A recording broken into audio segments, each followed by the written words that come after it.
Hello, and welcome to Let's Bleepin' Play. I'm the Shaunisher. Damn it, that's what I was gonna say. I'm the Masonisher, I'm still gonna say it. I'm the Thomaser, sure.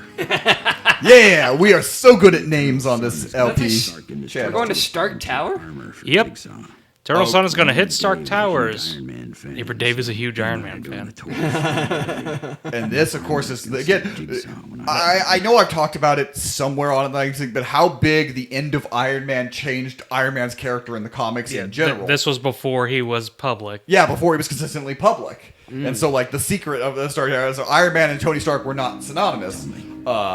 You're telling me Iron Man is Tony Stark's roommate? You remember the guy who killed Well, him? I know what he did. Thought I'd killed him.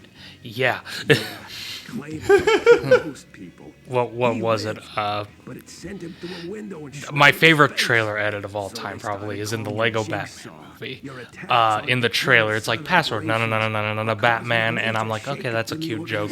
I go to watch the movie and it's like password, Iron Man sucks. I was floored. I could not stop laughing. The joke in Teen Titans Go to the Movies with the Deadpool. I'm not Deadpool. Weirdly, another Will Arnett character. Yeah. It's like I'm not dead. It's like I'm not Deadpool. Sure you are. You got the swords and the guns and everything. I came before Deadpool. No, I'm pretty sure Deadpool. Look at the camera and say something inappropriate. That movie is funnier than it has any right to be. It is. I think we've talked about it on a previous part, but like that movie does not deserve to be that funny. So, I don't remember if I... It's still got a couple bad jokes in my opinion, but like that. I don't remember if I told you guys about this, but the first time... I think it was the first time I saw the Lego Batman movie. It was with the youth group, and my youth pastor was there. He was sitting in the seats behind us. And after we watched it, he was like, I fell asleep in the middle of the movie, and I woke up during the climax. Imagine my surprise when I wake up and Voldemort flies in, and the Daleks are showing up. I'm like, what happened?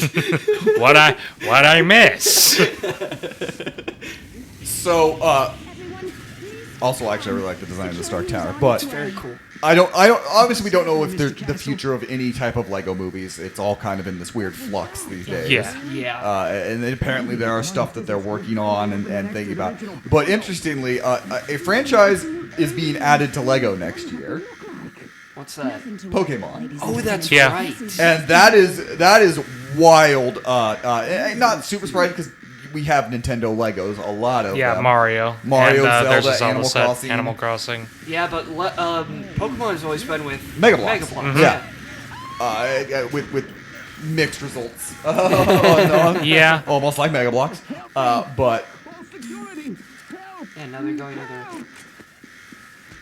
Let me in. I gotta kill people. Let me in! Let me in! can you... oh, there you go. I was like... I know it was timed. It was a time day, okay. I can't... Oh, I know he showed it to you, but what toy company is it that's releasing, like, their Lego alternative? Mattel.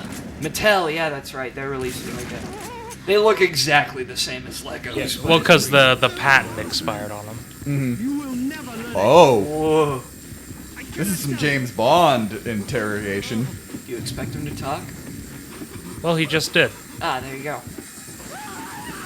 So now he gets to talk. He's like, Now- look at now my he gets- art. now he gets Dad, to look die. at my art. He's, Yes, we'll put that on the fridge. he brings the laser in. Punish. I messed up the end. Sorry, I gotta do this again. Gotta erase it. Sorry, I gotta do this again. How big is that armor? That Iron Man armor. It's a statue. Oh, it's just a statue. Okay, what? Why does he have a statue? It's Tony Stark. Well, I know, but like, the whole thing is like, oh, they don't know that. Well, this is like the Iron Man exhibit. Mm-hmm. Ah. So it's like a museum, It's basically. like the Church of Iron Man. That Father, the Son, and the Holy Alcoholism. Father, the Son, and the holy shit. Wow, you started a cinematic universe. What are you gonna do now? Become Doctor Doom? That's stupid.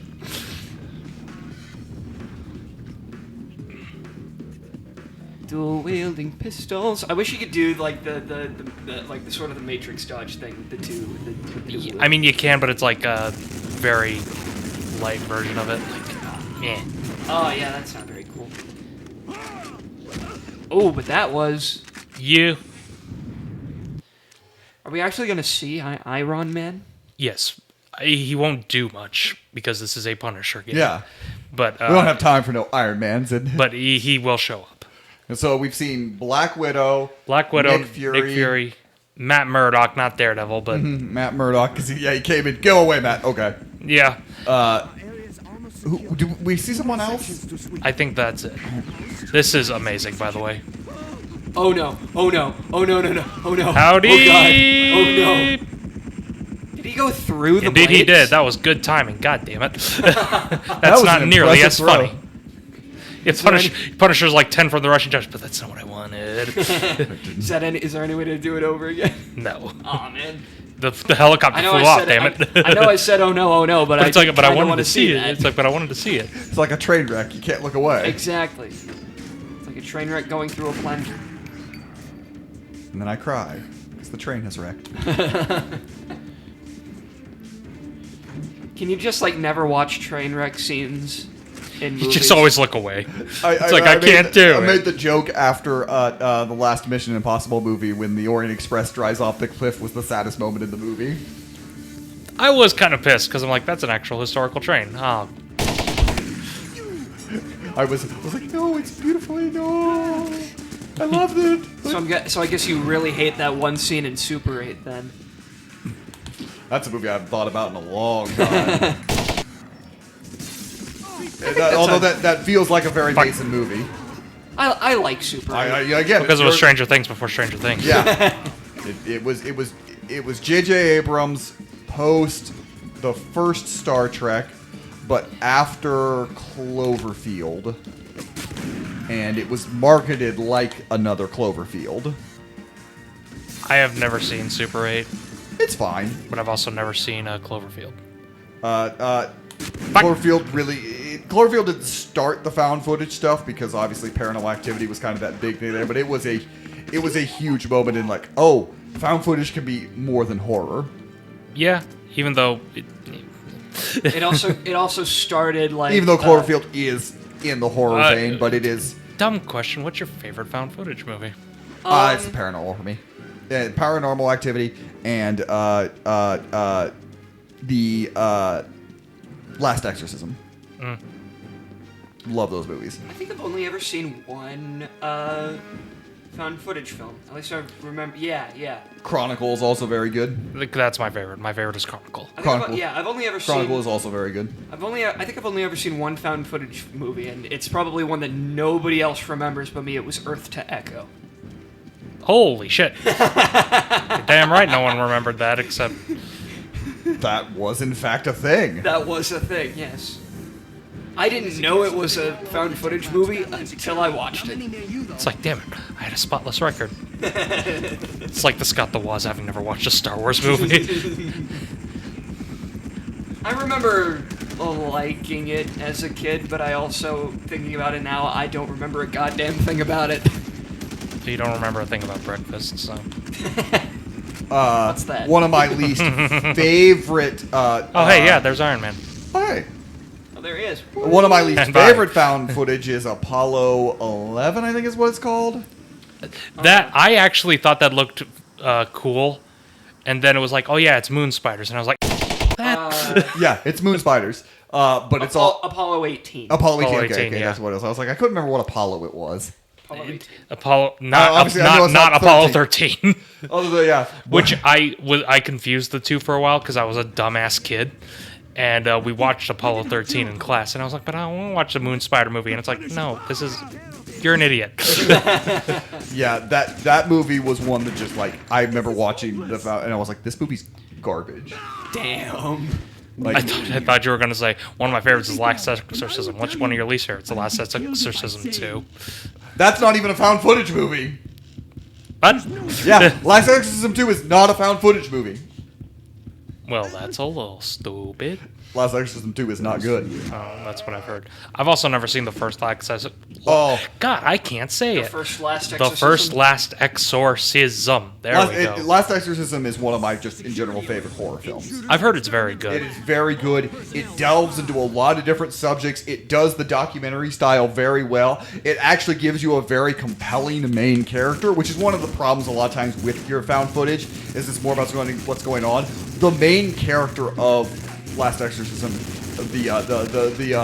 basically he's a fake priest. Yeah. He's a, I know that. I at least really know the good. basic concept, but you know, a guy who's been doing exorcisms down in the South his entire life goes down to the deep South to show that exorcisms aren't real. have a special kill. That was special. Yeah. That was very special. I'm glad we shared that. Glad we. Trying to guess. I genuinely don't think I've seen any other. Because I haven't seen many. One of the reasons Chronicle is one of my favorites is because it's one of the only ones I've seen. Because I haven't seen any of the Paranormal Activity movies. Because I was never interested.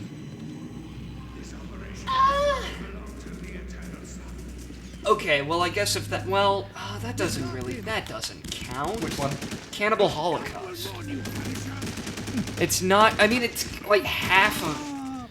It's like half found footage. It's like half found footage. It's I guess, but You don't know if you count it? I don't know if I would count that. That's 'cause fair.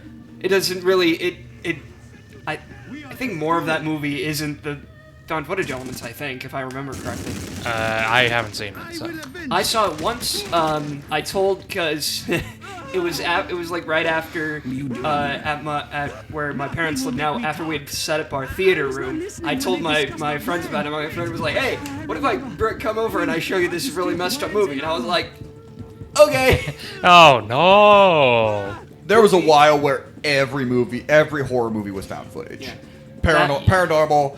As much as I love that, Oh, well, movie, as much as I love Paranormal Activity, my God, it broke the horror genre for a little while. Yeah, I mean, I like The Visit. I just remember. Yeah, we in a previous part we were talking about M. Night Shyamalan. That was M. Night Shyamalan's return. Mm-hmm. That's what brought him back, and he had to more or less self-fund that movie. Yeah, I think he took out a mortgage or something. But it paid off because that movie made buku. Yeah, that movie's pretty solid. Yeah, I do enjoy that movie a lot. I won't say it's like the best movie ever, but it's... No, it is good. It is a good movie with a lot of interesting...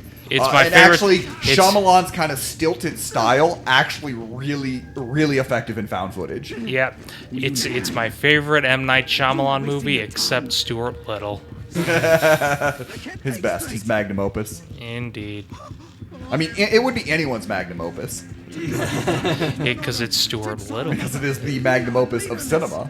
Yeah, you've never seen a movie better than Stuart Little, and if you have, you're lying. Yeah. Citizen Kane?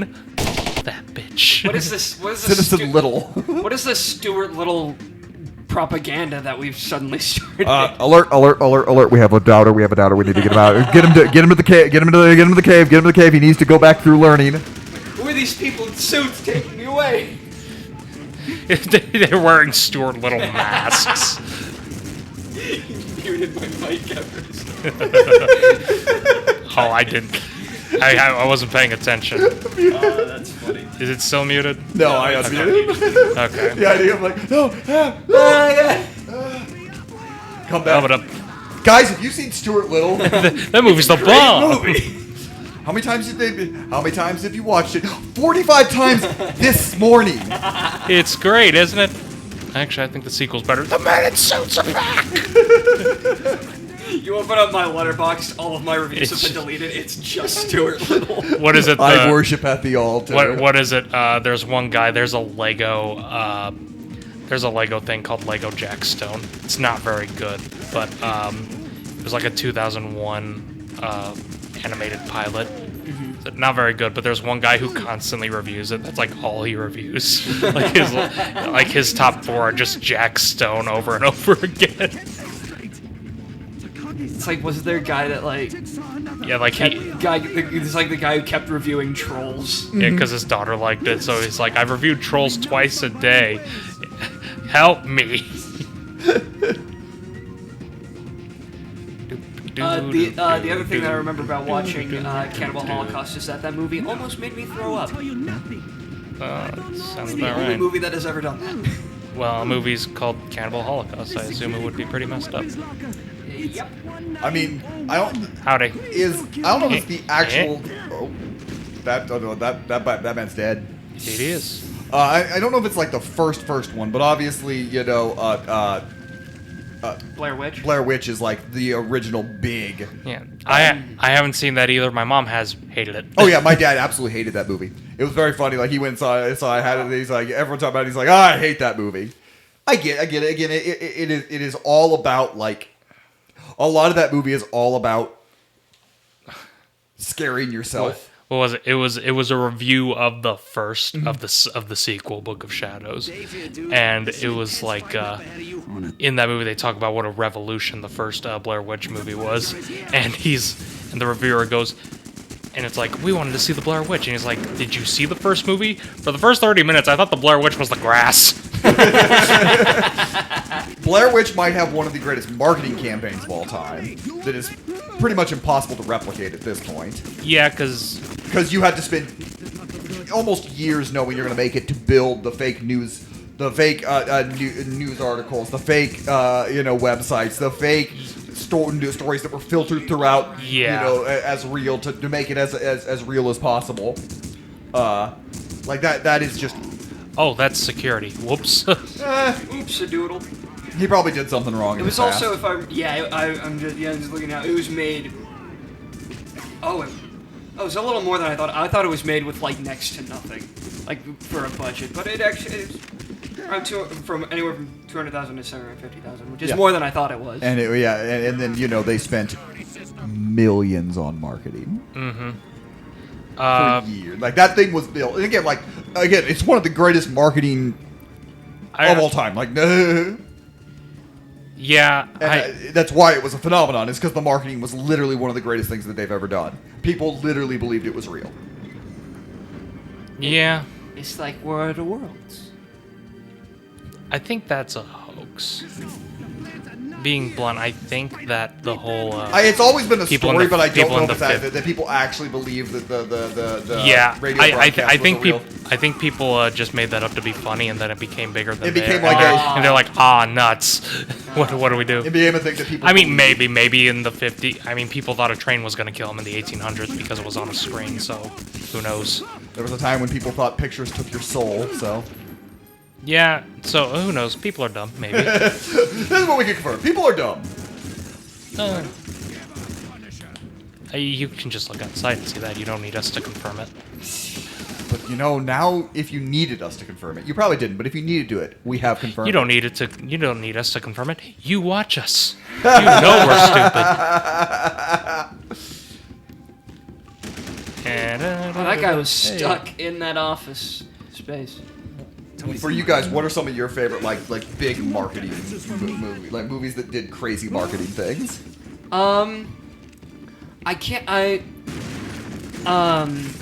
may be having this wrong. I only kind of vaguely remember it, but didn't Monsters vs. Aliens try to do one of the first 3D trailers where you could get 3D glasses and you could see it from They might have. I don't remember 100%. I think the movie was in 3D. So I know the movie wasn't 3D, but I think they tried to do 3D trailers somehow. I don't think it really worked, but I admire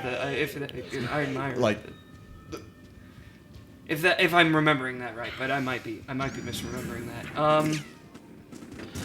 My honestly, call me biased, but one of my favorite marketing things ever was the reveal of Pierce Brosnan as James Bond. Yeah. I remember you showing me that. Yeah, because he, I think the news had come out that he was going to be cast, and like any taking over of a legacy character, people were like, come on, not this guy.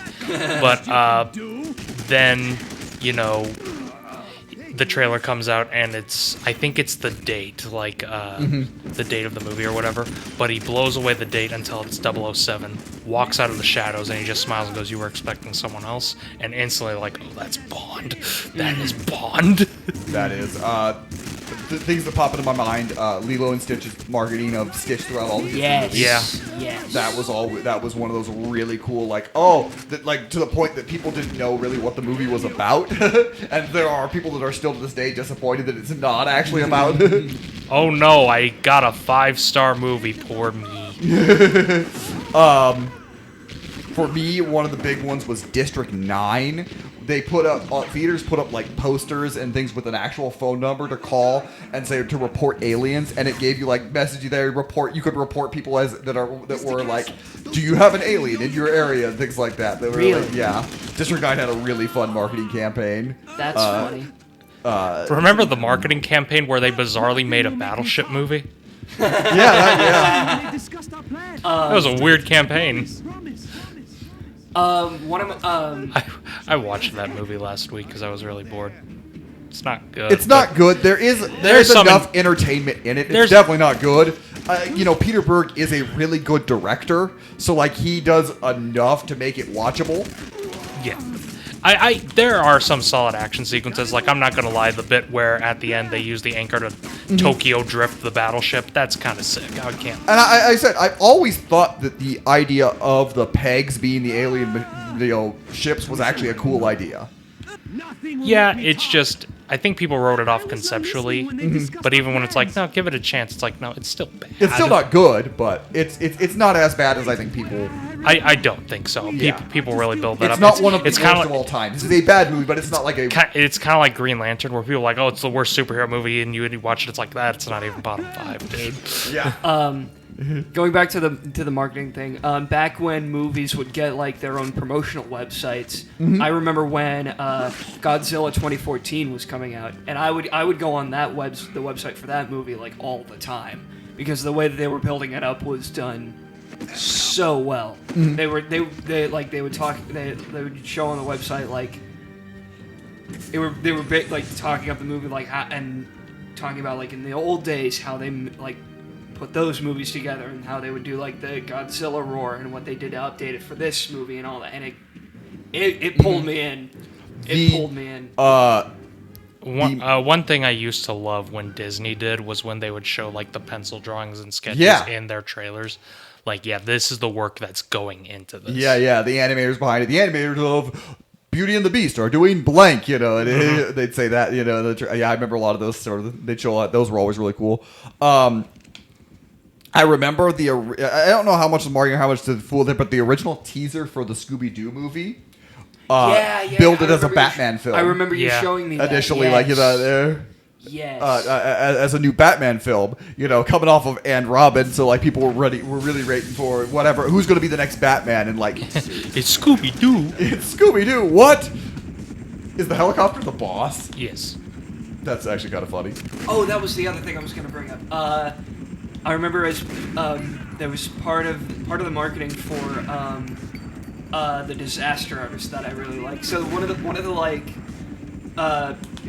background things with the movie The Room that the disaster artist is based on is there was a billboard in it was either like L.A. or San Francisco, one of the two, that was advertising The Room that was there for like years, even after the movie had already come out, and there was a phone number on it that was Tommy Wiseau's personal phone number. That's so hilarious. That you could actually call him. So when they were making the disaster artist, they put a billboard for the disaster artist where that original billboard was, with a number underneath it, and if you call it, you could hear James Franco as Tommy Wiseau saying like a little message.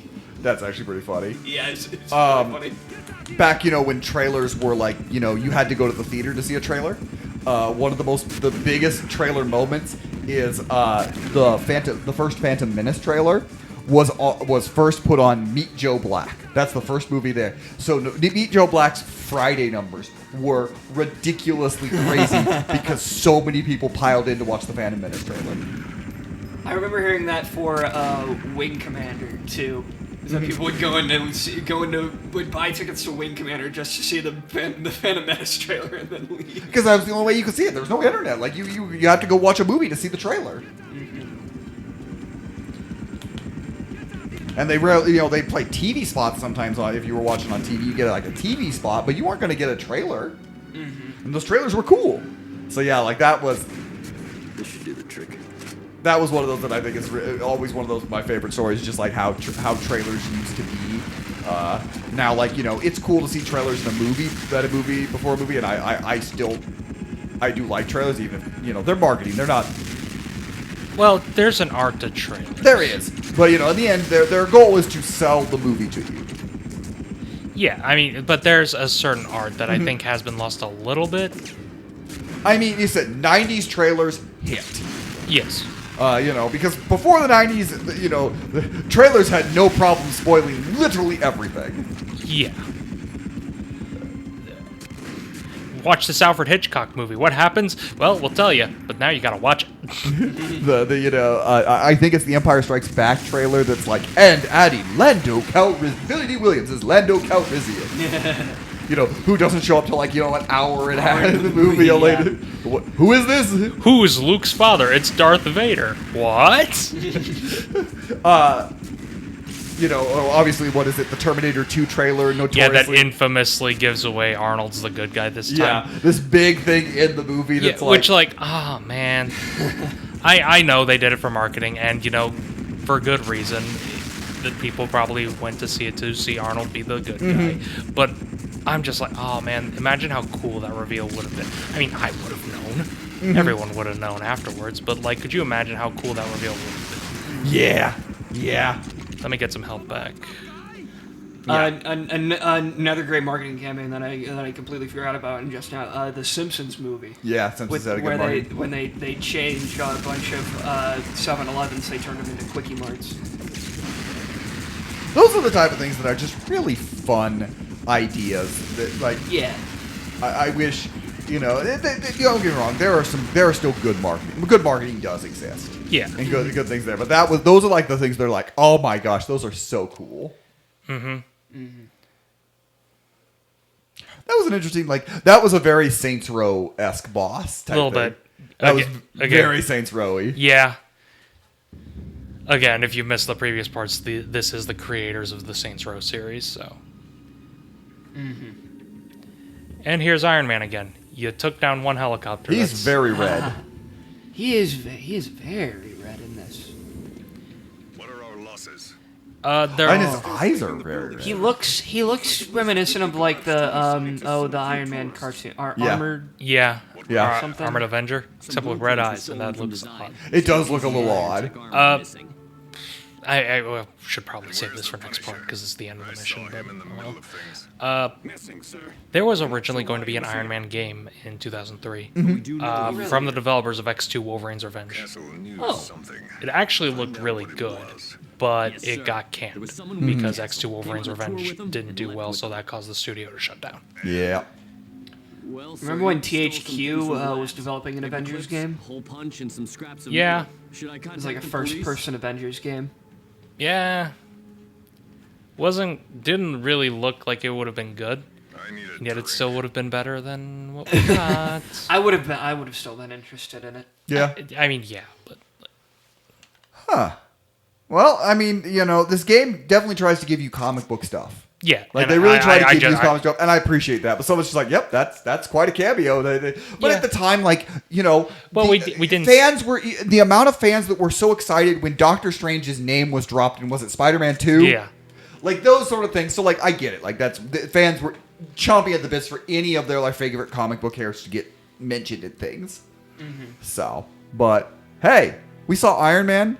We saw the the Iron Man.